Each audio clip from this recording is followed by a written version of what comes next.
और लोग भी कैसे कैसे, भाई छोड़िए, पत्नी छोड़िए, पिता छोड़िए, माता छोड़िए, शत्रु भी कैसा भाई।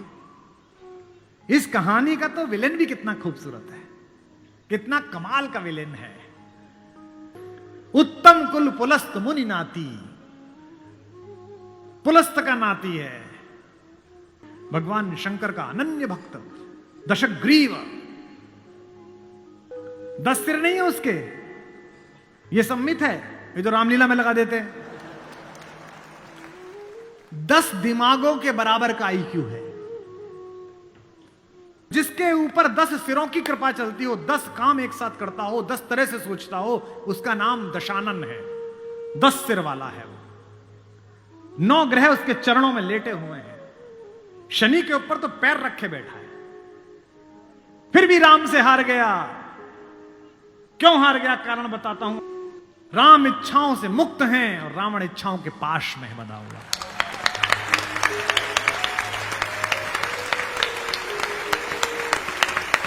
फिर जागना कि रावण मनुष्यों पर राज्य करता है, राम मनुष्यता पर राज्य करते हैं।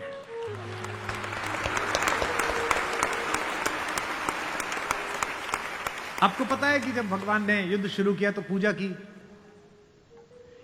राम ने कहा जामवंत से, जामवंत सबसे सीनियर हैं, वो भी ब्रह्मा जी के पोते हैं, रावण के दादाजी के दोस्त हैं, पुलस्थ मुनि के नाना के।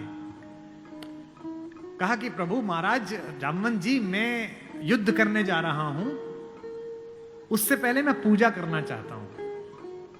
जामवंत ने कहा करिए महाराज। तो बोले मेरे आराध्य तो शंकर हैं, शंकर राम की पूजा करते हैं और राम शंकर की पूजा करते हैं। इस कहानी से बड़ा समन्वय किसी का नहीं हो सकता। जामवंत ने कहा पूजा कर लीजिए महाराज। बोले मुझे एक ऐसा पंडित चाहिए जो शैव हो, शिव को मानने वाला, और मैं वैष्णव हूं तो वैष्णव भी हो। उन्होंने कहा कि इस जंगल में, इस युद्ध क्षेत्र में ऐसा कोई पंडित कहां मिलेगा भगवान? तो उन्होंने कहा पूजा कैसे होगी फिर? तो जामवंत ने कहा एक पंडित मेरे ध्यान में है, पर वो आपका पुरोहित बनेगा नहीं। बोले कौन?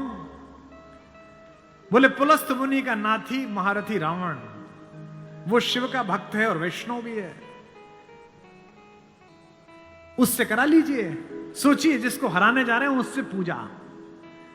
राम ने जामवंत से कहा कि महाराज पूछ के तो आइए, अगर महापंडित रावण आज्ञा दे दें इस यज्ञ के लिए तो मैं कर लूं। रावण को पता चला कि जामवंत बुलाने आए हैं। रावण ने अपने सैनिकों से कहा कि जैसे ही दादा जामवंत आए, कोई उनसे प्रश्न ना करे, उन्हें बस महल का मार्ग दिखा दे, हाथ जोड़ के सब चरण छुएं। जामवंत पहुंचे, रावण किले के द्वार पर चरण छूने आया। कहा कि पितामह मैं आपको प्रणाम करता हूं, मैं धन्य हुआ कि आप पधारे।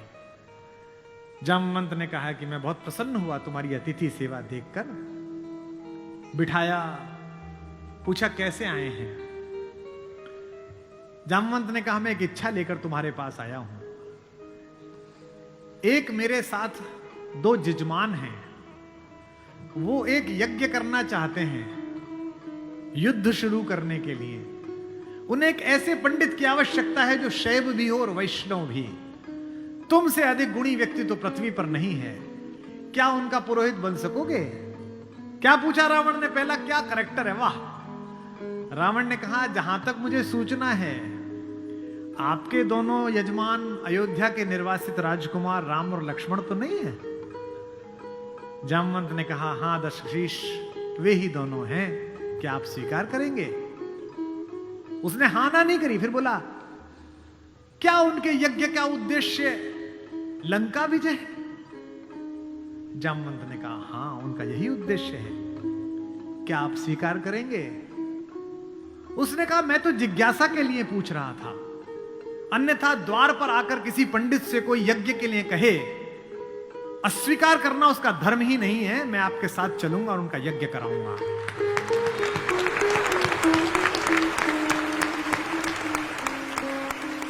जामवंत ने कहा कि क्या मुहूर्त निकला? उसने नवग्रहों को बुलाया, बोले इधर बैठ, तू इधर बैठ, तू इधर बैठ। वो तो अपने ही हाथ में था, तू मिनिस्टर ऑफ स्टेट, तू फुल कैबिनेट। बता कितने बजे? बोले जी सुबह 5:30 बजे ब्रह्म मुहूर्त में, जिसमें हम पैदा हुए। तो उसने कहा ठीक है, 5:30 बजे का मुहूर्त निकला, मैं 5 बजे आ जाऊंगा। जामवंत ने कहा आचार्य हो गया अब तो रावण, आचार्य पूजा के लिए क्या व्यवस्था करनी है, क्या सामग्री लाऊं? उसने कहा आपके यजमान, मेरे यजमान जंगल में हैं, अगर यजमान के पास पूजन सामग्री ना हो तो पंडित का धर्म बनता है कि वो पूजन सामग्री लेके आए, तो मैं लेके आऊंगा। उसने अपने पुत्र मेघनाथ को जगाया, इंद्रजीत को, और कहा बेटा अशोक वाटिका जाओ, अशोक वाटिका जाओ और सीता से कहो मैं उसे मिलना चाहता हूं, एक विशेष प्रयोजन है।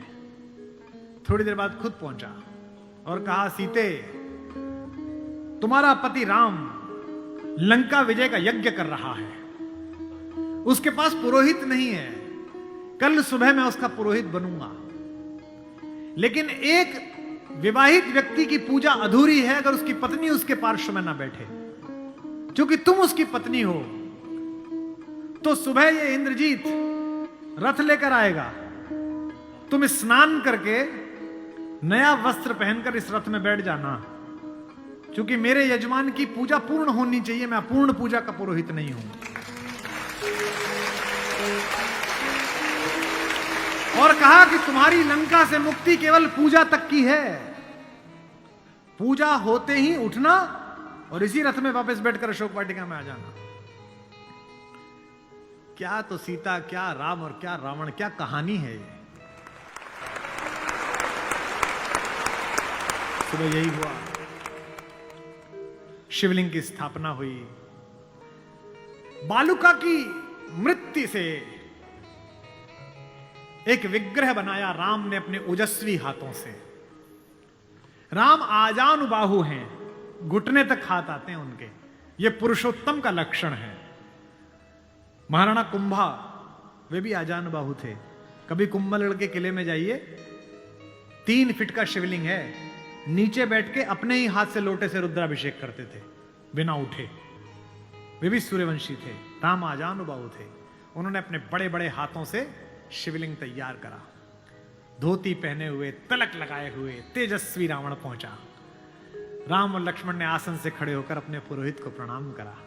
आचार्य, मैं दशरथ का पुत्र राम अपने छोटे भाई लक्ष्मण के साथ आपको प्रणाम करता हूं। दोनों ने पैर छुए रावण के और कहा कि आचार्य आसन ग्रहण करिए। आचार्य ने पूजन प्रारंभ किया। ओम गणपति गंगावाय। अब ये कि पत्नी कहां से आए? आचार्य ने पूछा राम से। मेरे यजमान विवाहित है? राम ने कहा हां आचार्य मैं विवाहित हूं। अपनी धर्म पत्नी से कहिए कि वो आपके पार्श्व में आकर बैठे। राम ने कहा आचार्य मेरी धर्म पत्नी मेरे साथ नहीं है। तो जामवंत ने कहा आचार्य पूजा कैसे होगी? बोले पितामह मैंने आपसे कहा था कि किसी यजमान के पास अगर सामग्री किसी भी तरह की पूरी ना हो, कोई व्यवस्था पूरी ना हो, तो आचार्य का धर्म है कि वो पूरी व्यवस्था बना के लाए।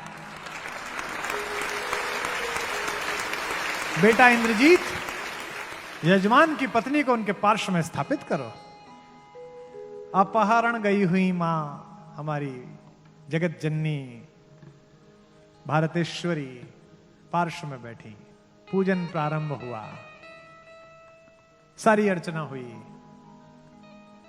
और पूजन के बाद रावण ने कहा कि मैं आप दोनों यजमानों को आशीर्वाद देता हूं कि आप दोनों जिस संकल्प के कारण ये पूजा कर रहे हैं, आज सारे देवता उपस्थित होकर आपके संकल्प को पूर्ण करें। मैं आशीर्वाद देता हूं।